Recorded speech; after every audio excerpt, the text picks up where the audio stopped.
What's up, YouTube? It's Baker. Welcome back to Blue Line Morris, guys. I hope everybody's doing really well. It is like late Saturday afternoon for me. I actually got to head in for overtime. I've been relatively busy with everything, so I gotta get in here one of these nights and clean up in here a little bit. Haven't done my full water swap and spot cleaning about 6 days now, so kind of gives me anxiety. With that being said, last night my buddy Sal from Gomez Python, huge shout out to him. He did drop off some rats for me. I did start to feed last night about 2 o'clock in the morning. And I was trying to film a nice feed video for you guys. Got a couple good strikes in.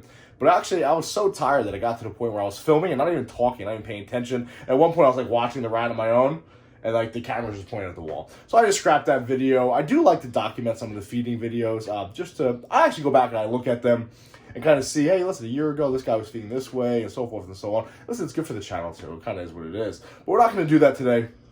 With that being said, though, my 2 holdbacks did eat. This boy right here had his second meal. I'm ecstatic about that. That's that pastel ODYB.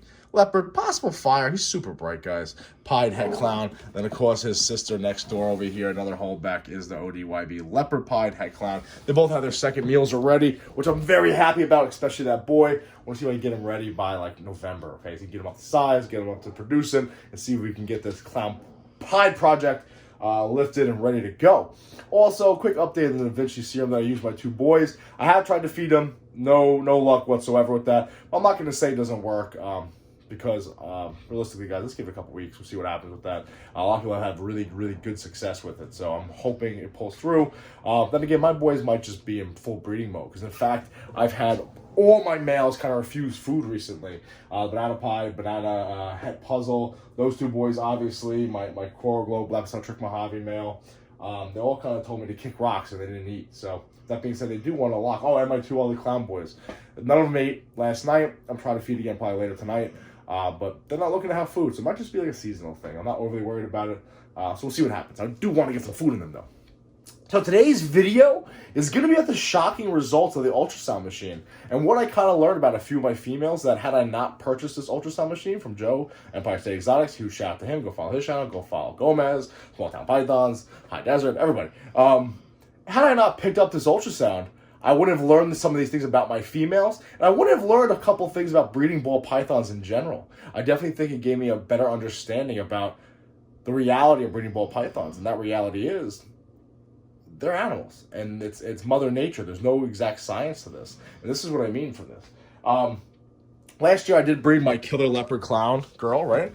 She produced 6 gorgeous eggs for me, and she is a proven breeder. She laid, and then about, I don't know, 8 months later, I started pairing her up again. She's already back up over the size. Now, looking at her, she looks nice and thick, right? And I thought she was well along the way, right? She had about 3 locks over about a 60-day period, give or take. I was like, this girl's definitely going to have 20 to 30 millimeter follicles, 1 more lock, and we're good to go. And you know what? The reality is she's only at 10 millimeters, okay? Now, had I not ultrasound her, I'd be sitting here waiting and wondering what the fuck is going on with this girl. She's still looking really good. She's still eating. But you know what that tells me? She needs more locks. Without the ultrasound machine, I wouldn't have learned that. Now, here's the other thing about that. She had 3 confirmed locks. In my head, I'm like, 3 confirmed locks. She should be good. They were spaced out about 30 days apart. We should be good. That doesn't mean diddly shit, and that's just a reality situation, because check this out. You come over here, you got this girl right here. This is my big old pastel pied girl, okay? She's a monster, eating like a savage. She's had 1 lock. She's locked 1 time with my Aussie pied boy, the pastel ODYB fire leopard pied male. She had 1 lock with him, and guess what, guys? She's at 26 millimeters as of 2 weeks ago. So I'm going to try to get him in with her 1 more time, and she's good to go. Now, again, had I not had the ultrasound, I would never have thought she was that far along. Then you push it to a step further. You come down here to this girl, my Luna girl, my big old white diamond, right? Gorgeous female. She was actually the snake that laid my first clutch.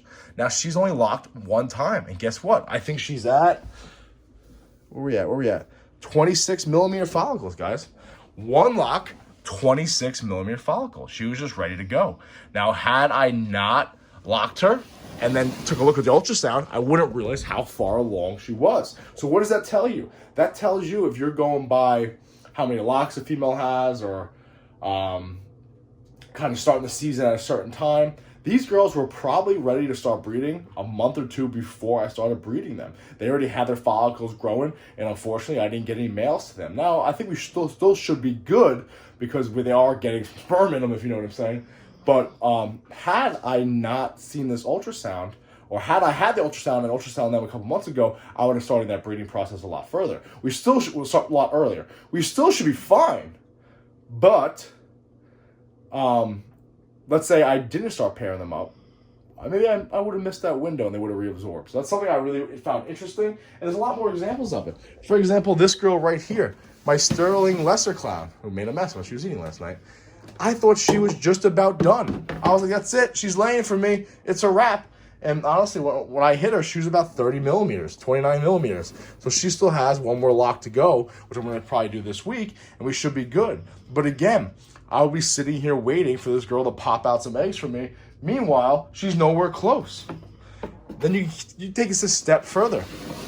Let me spin this around. I have been pairing this girl for 6 months, okay?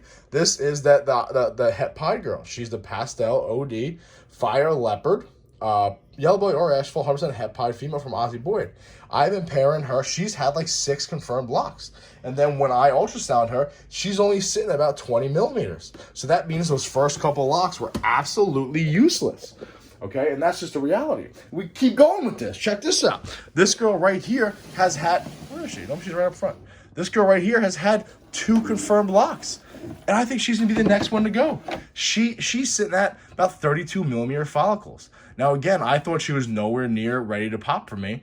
But with the ultrasound machine, all of a sudden I realized, holy shit, maybe this breeding process isn't as exact science as you thought. Some of these girls are just better breeders, and they're going to be ready to go whenever they want to go. Ready? Let's keep going with this. This girl right here, pastel, lesser, het pied girl.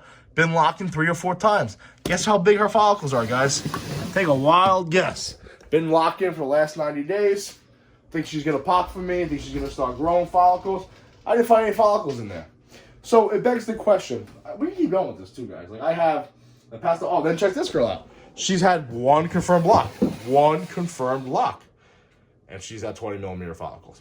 So what I've learned with using this ultrasound is that sometimes these females, although you think you're doing the right thing with the old school style of breeding and just kind of pairing them up once per shed cycle and month, they might not be doing shit. Oh, let's keep going. Ready? Check this out. This is the one thing that actually I was very happy about. I'm happy I remember this.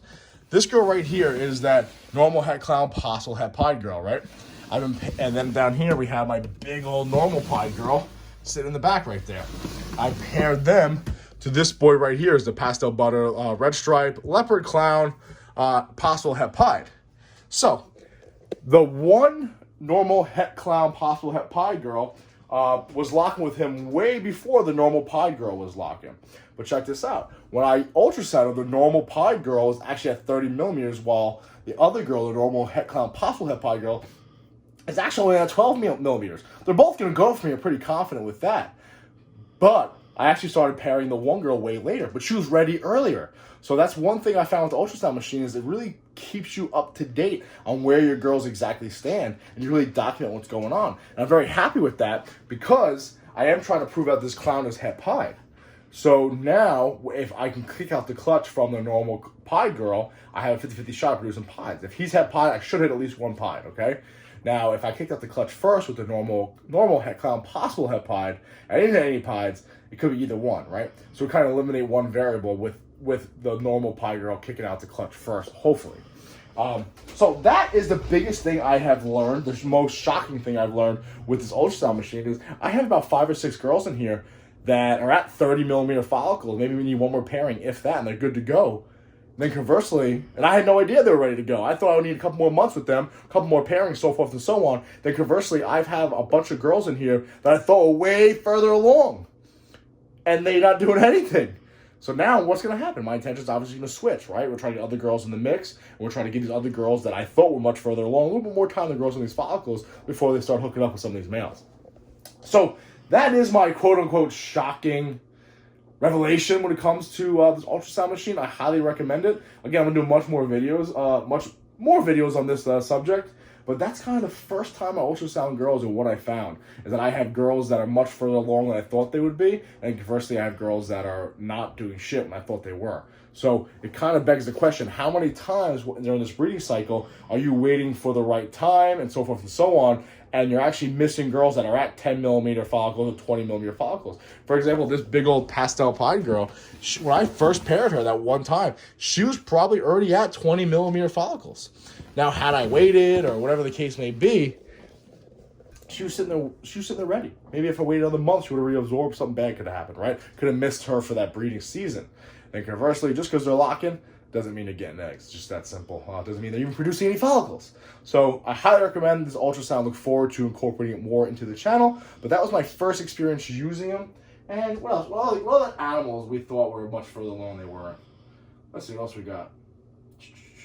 The city pod girl, honestly, I thought she was much further along. She's probably still deep in shed. Yeah, deep in shed.